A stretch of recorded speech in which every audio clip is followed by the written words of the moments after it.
Hello guys, it's Risky here, and I know you guys wondering where's his sexy face and all that? Cause I know y'all going crazy right now. But this is a video that's kind of gonna be breaking down my thoughts and opinions on the Colts GM right here. Chris Ballard. And the reason why I'm not showing my face on this one because I'm mostly gonna be reading for the most half. I wrote down notes for this, so there's no point in me showing me on camera. That's all I need to say. Well, before we get into this, you already know, please hit that like, please subscribe, please share. We're kind of begging around here now. We're like a homeless person on the street with loose change. That's how I feel right now. But let's get started. Let's get into this. Let's go. So Chris Ballard, the general manager of the Indianapolis Colts, was hired in 2017 to take over as a general manager before being the director of football operations with the Kansas City Chiefs. And Chris Ballard around the league is a very respected person. He's a person who a lot of people would call the best GM in the league. Others would disagree. But the biggest thing about him is he gets a lot of credit for his draft classes. As you can see right here in 2017, here in 2018. 2018 is usually the big one as he took Quinn Nelson, Darius Leonard back to back. 2019, 2020, and 2021. He all drafted these. In my opinion, I would say he is a little bit overrated. And the reason why I would say that is because he has really good picks, but then he has really bad picks. And what I mean by really bad picks, I'm not gonna just pick a little there, a little there. I'm not gonna nitty pick shit, whatever the fuck it is. He either makes really good picks or he makes really bad picks. It's in between. So right here, I just want to start off with the draft class and then we'll get into his free agency and see how he did there. Let's look at 27. I'm so fucking dumb. My bad. 2017 right here. As you got Malik Hooker, who I think right now he's signed with Dallas or he's still a free agent. So I already have to tell you right there. First round pick in a very heavy draft class too. 2017 was a great draft class. Let's go to 2017. 2017 second round. My bad. You got Quincy Wilson, who really didn't last much. Only lasted 2 years with them. I think it was actually a year and a half technically. Then he went to the Jets as they released him, and now on the New York Giants. So, two bad picks right there.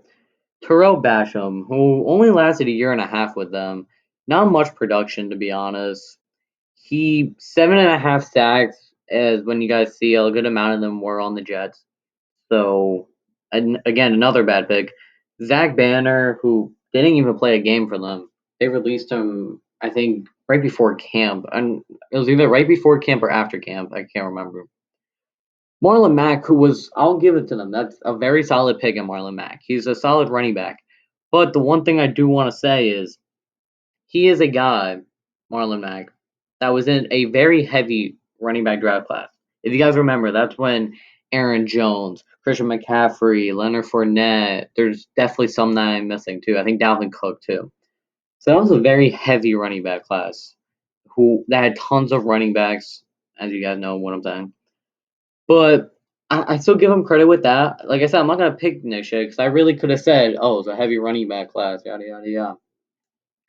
Grover Stewart, who is a solid defensive tackle, I would say.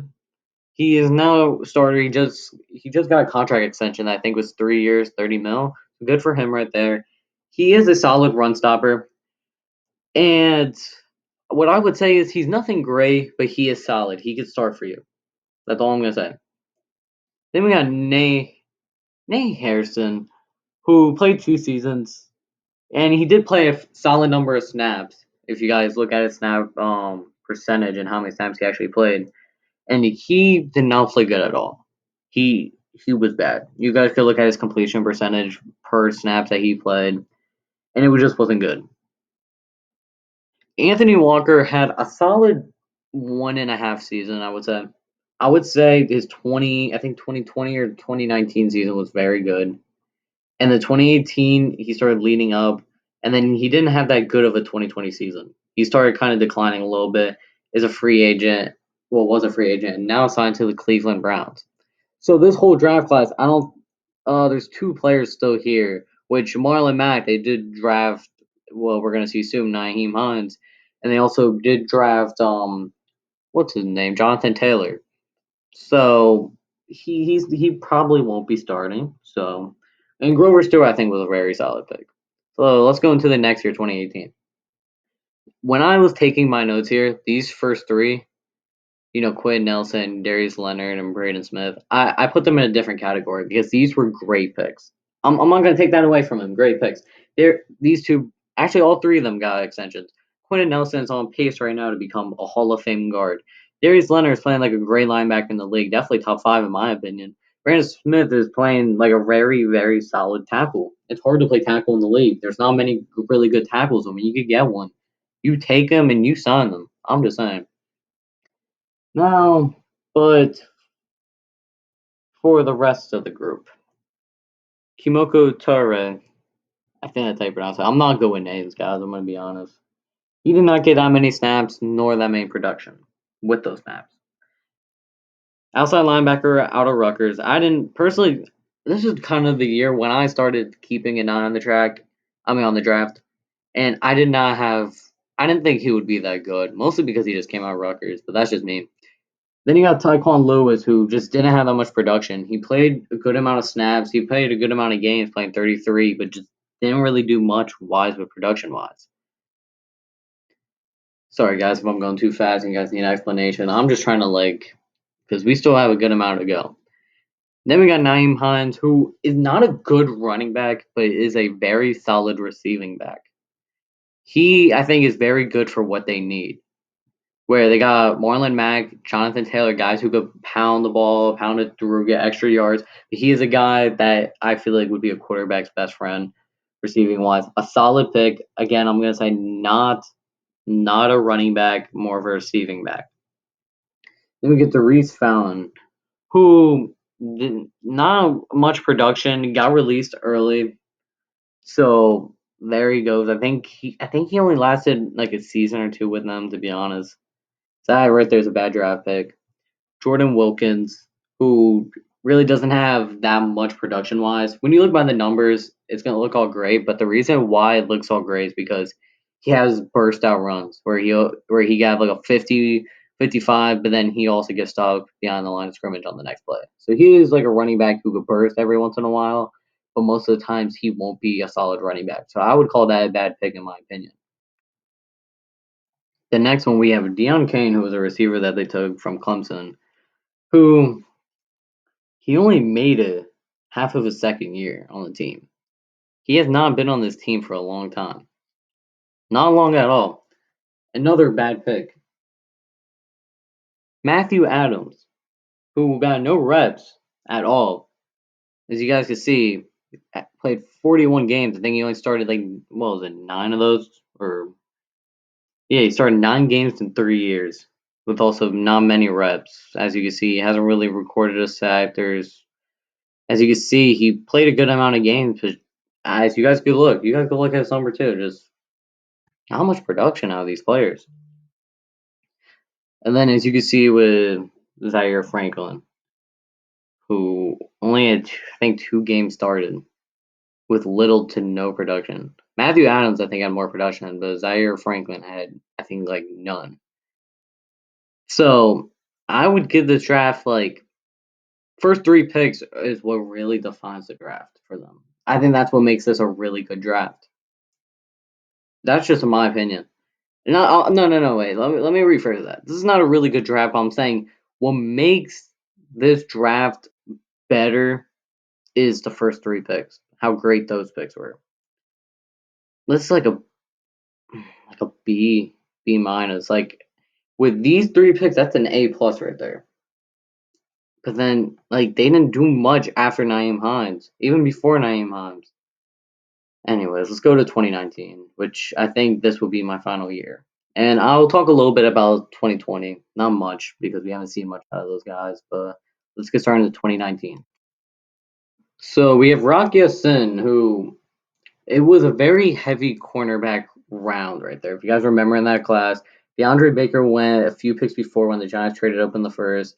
I think after Rock Ya-Sin, it was either, what was his name? It was Byron Murphy, who I think either went before or after him. I can't remember. I think he went before. But I remember that Rock Ya-Sin has now turned out into the corner that the Colts probably hoped that he could be. I think they're hoping for at least a solid number 2, which I don't know if Rock Ya-Sin could be. He's not that good of a corner. Hasn't established himself yet as a solid corner in the league. But we will see. Ben Banogi. I know who he is before y'all try to fucking flame me. I'm not good with names, to be honest. Which, you guys can look at his stats too, isn't productive. They don't get these guys on the field that much. They draft these guys for, I guess, depth. I really couldn't tell you. Paris Campbell has been hurt a lot. He is a guy who I liked a lot coming out of college. It's just usually those gadget players, they usually don't work, or in his case, they get hurt. So we'll see there. Bobby Ogereke, who's actually been a solid pick. I won't lie, he's been a solid pick. Bobby Ogereke has put up some of the numbers when you look at his stat count, his snap count. Fuck, I can't speak today, guys. And Kari Willis is a guy who didn't do much his first year, but stepped up a lot in his second year because I think he took over the starting safety spot. And as for everyone else, I'm really not going to speak about Marvin Tell III, who is okay. I want to say he moved over to corner, to be honest. EJ Speed, no. Gary Green, no. Jackson Barn, no. And Javon Patterson, no. So 2020, I think they have a very solid front 3 right here with these guys. Jacob Eason, I thought was a bad pick. I understand why they went with him. I just didn't think he's a good quarterback at all. Robert Windsor, I thought was a solid defensive tackle going in. Isaiah Rogers was interesting to me. Desmond Patman, I didn't really watch too much. So I do like these two right here, Isaiah Rogers and Robert Windsor. Don't know anything about Danny Pinter, I'll be honest. But as of now, let's get right into the free agency part. When I look at the 2017 free agency class for the Indianapolis Colts, it doesn't look too good. Biggest thing is they re-signed Jack Doyle, who is he's a solid tight end, nothing great, nothing very good. Then they signed Brian Skowronski, who I think he was on the Titans before. He was a Titans tackle, didn't play much for them. Robert Turbin, who was okay in Seattle, but then they didn't use him much with the Colts, and when he did, he didn't put up numbers. Tight end Brandon Williams, who was from Seattle, not much. Kamar Aiken was a wide receiver from the Baltimore Ravens, not much. Jonathan Hankins was a defensive tackle from the New York Giants, who he was okay with the Giants, but didn't do much with the Colts. John Bostic didn't do much with the Colts. Marcus Hunt, when he played, I don't think he was actually too bad, but he didn't do much with the Colts. This whole class didn't do much. I'm being serious with you guys. Like the reason why they are good, in my opinion, is because of Frank Frank. And the most important, and the thing is, they had important pieces right here. These 3 guys. This draft, and then these guys. I'm just saying, what I think they did is they have a bunch of solid to like average players around them, and what they did from there is just get a good coach. I think Frank Wright, good coaches could sometimes make their scheme so good that the players around them aren't good enough, but the scheme is so good that they go work to the scheme's advantage. I'm going to talk about that in a different video soon, to be honest. Now let's get back to 2018. As they got Matt Lawson, who's the Chargers guard, didn't, again, play much. Ryan Graham, wide receiver from Washington, which, if you guys know him from Washington, he didn't do much. The biggest name, I would say, Eric Ebron, who was a tight end, coming from the Lions, who was just off his rookie deal. Again, he didn't really do much. I think he lasted a year or 2 there, and then he went to the Steelers. Well, he actually did do much. I'll be honest. I think he had that one really good year. It was his first year, and the second year he didn't do much. Then I did Denico Autry, which I think he was pretty good on their defensive line. He was a guy who was a solid run stopper, didn't get much pressure on the quarterback. Then in 2018, they signed Pierre Desir, who was actually pretty solid. He was a pretty solid corner. He was able to fin the number 2, and he was solid against their man, which they needed him to be. Then they got Jack Muhor, who he started, but he didn't play that good. That's all I'm going to leave it at. Here's 2019, which was kind of short. Playing either together, who they re-signed, who was solid. I think he was a really good special teamer. So he was a good special teamer. I do remember that. Devin Funches, who didn't do much when he was in Carolina, they signed him. He didn't really do much there. Spencer Ware, who is another running back who didn't do much there. Justin Houston, which was a great pickup. A guy who put up 9 sacks his first year, then 11 in the second, and then I think 8 last year. That was a really great pickup. I'm going to be honest. They didn't sign many free agents there. That was just the bigger names. And then let's get into 2020. The three biggest names was Phillip Rivers, who I think was a really good signing. At the time, I didn't like it. I didn't think it was that good of a signing at that time. Xavier Rhodes was another signing I didn't think was good at the time, but actually played great after having a career worst year. And then Trey Burton, who was a solid tight end. Nothing great, nothing really that good, but is a guy who's a really good blocker and a solid receiving tight end. Then we're gonna get into 2021 just to say what they did, but I'm not really gonna talk much about it. Eric Fisher, who they need to upgrade the tackle spot. Then they re-signed T.Y. Hilton, which I really don't know why. The dude's old. He hasn't put up numbers. Like, I think they just have to accept that his time is up. Then they got Xavier Rhodes. They re-signed him again, my bad. Then they re-signed Marlon Mack on a 1 year, same way Rhodes on a 1 year.